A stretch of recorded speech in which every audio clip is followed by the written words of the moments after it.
Ayan, magandang araw po sa inyong lahat at ako po ay may ipapanood po muli sa inyo. Ito po, makikita natin kung gaano magtrabaho ang ating Pangulo. Panoorin po natin. Welcome po namin kayo sa ngalan ng ating mahal na Pangulo Ferdinand Marcos Jr. Wini-welcome home natin ang ating mga kababayan na mula sa Middle East. Meron tayong mga social workers who can do mental wellness first aid. Meron din tayong sustainable livelihood program para makapagsimula sila ng mga maliliit nilang mga negosyo. Pagka wala tayong ganito, yung mga produkto natin na di tumatagal, pipilitan kayo ibenta dahil masisira, hindi magagamit. Kaya nga namin ginawa ito para mas magandang kita ng ating mga farmer. Sa ngayon po, itong bagong sistema na may solar na po kami, malaki pong kagaanan to para sa amin. Ang laki po ng naitulong nito, ang laking pagbabago para sa aming mga magsasaka.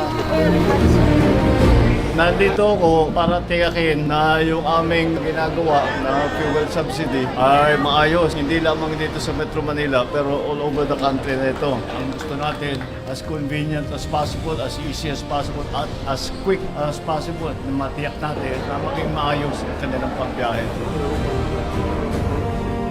Hindi natin kontrolado ang presyo ng langis sa mundo. Isa lamang ang aming pamantayan, agarang, pinakamabilis at direktang mararamdaman ng ordinaryong Pilipino, hindi bukas, hindi sa susunod na linggo. Ngayon, sa pagkain, sa pamasahe, sa kuryente, yan ang mga hakbang na aming inuuna.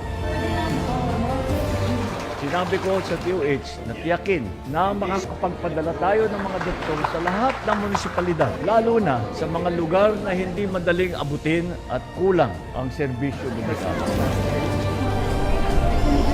Ngayon po, meron na kaming pag-iimbakan ng aming mga inaning sibuyas. Tsaka mas nagbigyan kami ng atensyon ngayon, mas dinidinig kami ng gobyerno sa mga hinaing namin. Ramdam namin ngayon na talagang ang focus niya ay tignan kung ano yung sitwasyon ng mga magsasaka.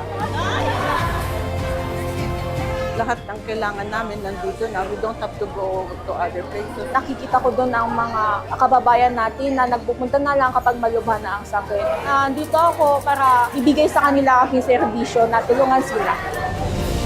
May iwasan ang traffic dito. It will save approximately 1/2 hour ng traffic sa ating mga commuter, sa ating mga travelers. Patuloy natin pinabubuksan lahat ng mga kalsada upang mas madali ang magiging travel sa ating mga kababayan, lalong-lalo na ngayon na may Holy Week.